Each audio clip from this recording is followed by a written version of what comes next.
যোৰহাটৰ পুলিবৰত থকা উত্তৰ পূব বিজ্ঞান আৰু প্ৰযুক্তিবিদ্যা প্ৰতিষ্ঠানত চিবিআইৰ অভিযান 4জনক আটক বহু নথিপত্ৰ জব্দ কৰা হৈছে। শুকুৰবাৰে বিয়লি 3 বজাৰ পৰা আজি পুৱালৈকে চিবিআইৰ এটা বৃহৎ দলে অভিযান চলাই আছে প্ৰতিষ্ঠানটোত।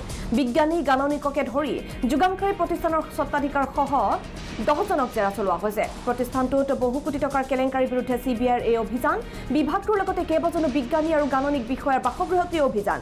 অভিযানৰ অন্তত বিভাগটোৰ মুখ্য বিজ্ঞানী প্ৰসেনজিৎ মান্না, প্ৰবীৰ মোহন বৰ্মা আৰু যোগানকাৰী প্ৰতিষ্ঠানৰ 2 ভাতৃ যোৰহাট মালোৱালীৰ কংকন শৰ্মা আৰু অংকন শৰ্মাক আটক কৰি দিল্লীলৈ লৈ যায় চিবিআইৰ দলটোৱে। যোৰহাটত এই ঘটনা যোৰহাটৰ পুলিবৰত থকা উত্তৰ পূব বিজ্ঞান আৰু প্ৰযুক্তিবিদ্যা প্ৰতিষ্ঠানত চিবিআইৰ অভিযান চলিছে। 4জনক আটক কৰা হৈছে, বহু নথিপত্ৰ জব্দ কৰা হৈছে। শুকুৰবাৰে বিয়লি 3 বজাৰ পৰা আজি পুৱালৈকে চিবিআইৰ এটা বৃহৎ দলে অভিযান চলায় প্ৰতিষ্ঠানটোত। বিজ্ঞানী গাণনিকে ধৰি যোগানকাৰী প্ৰতিষ্ঠানৰ স্বত্বাধিকাৰসহ 10জনক জেৰা চলাই থকা হৈছে। এই সন্দৰ্ভত আমি অধিক জানিবলৈ চেষ্টা কৰিম। ফোন লাইনত আমি সংযুক্ত হৈছোঁ যোৰহাটৰ ছিনিয়ৰ ব্যুৰ চিফ প্ৰদীপ বৰাৰ সৈতে। প্ৰদীপ, এই সন্দৰ্ভত আৰু অধিক খবৰ কি আছে, যিহেতু চিআইডিৰ অভিযান চলি আছে, শেহতীয়া কি তথ্য আপুনি লাভ কৰিছে? প্ৰদীপ। হয় মেদিনী, যোৰহাটৰ পুলিবৰত থকা যি north east institute of science and technology, পূৰ্বে ইয়াক RIL বুলি কোৱা হৈছিলে, আৰু এই বিজ্ঞান প্ৰতিষ্ঠানটোত শুক্ৰবাৰে প্ৰায় 3 বজাত চিবিআই এটা বৃহৎ দলে প্ৰৱেশ কৰে আৰু তাৰ পাছতেই প্ৰতিষ্ঠানটোৰ চেণ্টাৰ ফৰ ইনফেকটিয়াছ ডিজিজ যিটো বিভাগ আছে, সেই বিভাগটোত তেওঁলোকে অভিযান আৰম্ভ কৰে আৰু একে সময়তে তেওঁলোকে এটা কোঠাত প্ৰায় 10জন লোকক আবদ্ধ কৰি উৰে নিশা তেওঁলোকে জেৰা চলায়। ইয়াতে আছিলে মুখ্য বিজ্ঞানী আছিলে, গাণনিক আছিলে আৰু তেওঁলোকৰ ষ্ট'ৰ কণ্ট্ৰলাৰ আছিলে, একেধৰণে যোগানকাৰী প্ৰতিষ্ঠানৰ 2জন প্ৰতিষ্ঠানৰ লোকো আছিলে। আৰু উৰে নিশা তেওঁলোকে তাত অভিযান চলাই বিভিন্ন নথিপত্ৰ পৰীক্ষা কৰে আৰু লগতে কেইবাজনো বিজ্ঞানী তাত থকা যি আৱাসগৃহত তেওঁলোকে পৰীক্ষা চলায়। আৰু যিহেতু ইনফেকটিয়াছ ডিজিজৰ ওপৰত তেওঁলোকে গৱেষণা কৰে বুলি কোৱা হৈছে, কোভিডৰ সময়ত তাতে এটা কোভিড পৰীক্ষা কেন্দ্ৰ স্থাপন কৰা হৈছিলে আৰু সেই পৰীক্ষা কেন্দ্ৰটো স্থাপন কৰাৰ পাছতে হয়তো সেই বৃহৎ কেলেংকাৰীটো আশংকা কৰা হৈছে যে কোভিডৰ সময়ত স্থাপন কৰা এই যি কেন্দ্ৰ আছিলে তাকে লৈ যোগানকাৰী প্ৰতিষ্ঠানৰ সৈতে মিলি কোটি কোটি টকাৰ চলোৱাৰ তথ্য লাভ কৰিছিলে আৰু চিবিআই অভিযোগ লাভ কৰি অভিযান চলায়। আৰু মুখ্য বিজ্ঞানী প্ৰসেনজিৎ মান্না, একেধৰণে যি ষ্ট'ৰ কণ্ট্ৰলাৰ প্ৰবীৰ মোহন বাৰ্মা, একেধৰণে যোৰহাটৰ মালোৱালীৰ কংকন বৰপূজাৰী আৰু অংকন বৰপূজাৰী, তেওঁলোকৰ KYK নামৰ এখন ফাৰ্ম আছে, যোগানকাৰী প্ৰতিষ্ঠান আছে দিল্লীত। তেওঁলোকে তাৰ পৰা প্ৰতিষ্ঠানটোৰ বিভিন্ন সামগ্ৰী যোগান ধৰা দেখুৱাই আহিছিলে আৰু এই যোগান ধৰা সামগ্ৰীসমূহ নথিপত্ৰতহে যোগান ধৰা হৈছিলে বা বিভিন্ন সামগ্ৰী ক্ৰয় কৰা দেখুওৱা গৈছিলে, সেইবিলাক নথিপত্ৰতহে হৈছিলে।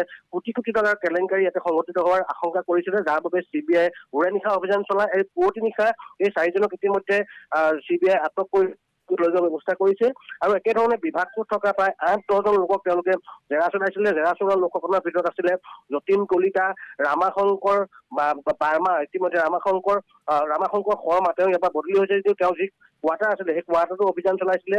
আৰু একেধৰণে প্ৰাঞ্জল শৰ্মা নামৰ আন এজনকো জেৰা চলাইছিলে। মুঠতে তেওঁলোকৰ 10জন মানক জেৰা চলোৱাৰ পাছত 4জনক লৈ যোৱা হৈছে। আশংকা কৰা হৈছে আৰু কৰ্মচাৰীক আটক কৰিব, যিহেতু চিবিআই এই অভিযান শেষ হোৱা নাই। দিল্লীতো অভিযান চলাইছে, যিখন KYK ফাৰ্মা, তাতো অভিযান চলিছে। আৰু এই বিজ্ঞানীসকলৰ য'ত য'ত বাসগৃহ আছে, একে সময়তে কালি তেওঁলোকৰ বাসগৃহসমূহতো অভিযান চলাইছে। যিহেতু আমি তাকে উল্লেখ কৰোঁ যে এই বিজ্ঞান প্ৰতিষ্ঠানসমূহত সাধাৰণ লোকৰ প্ৰৱেশ তাতে সোমাব নোৱাৰে, নিৰ্দিষ্ট একো নাজানে। যিহেতু তাৰ ভিতৰত কি চলি থাকে, কোটি কোটি টকা ৰিচাৰ্চৰ নামত আহে, কোটি কোটি টকা প্ৰজেক্টৰ নামত আহে, কিন্তু সেই তথ্য সাধাৰণ লোকে নাজানে। যিহেতু কেন্দ্ৰীয় চৰকাৰৰ নিয়ন্ত্ৰণাধীন এই প্ৰতিষ্ঠানটো গেটৰ পৰা সাধাৰণ লোক তালৈ সোমাব নোৱাৰে, সংবাদ মাধ্যম সোমাব নোৱাৰে।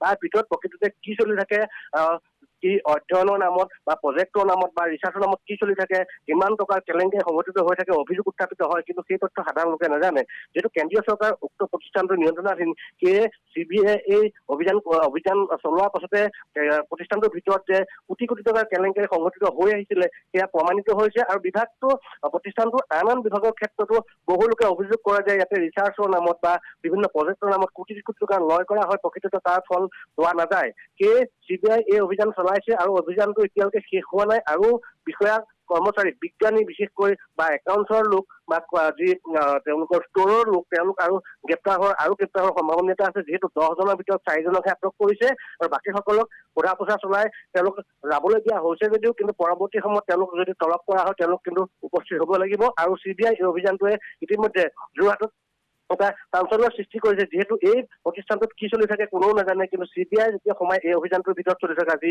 কেলেংকাৰী, সেই কেলেংকাৰী পোহৰলৈ অনাৰ পাছতেই ৰাইজে যি আশংকা কৰি আছিলে দীৰ্ঘদিনে, সেয়া কিন্তু প্ৰমাণিত হৈছে। মেদিনী। হয়, প্ৰদীপ বৰা, আপোনাক ধন্যবাদ জনাইছোঁ এই সন্দৰ্ভত আমাক অধিক জনোৱাৰ বাবে।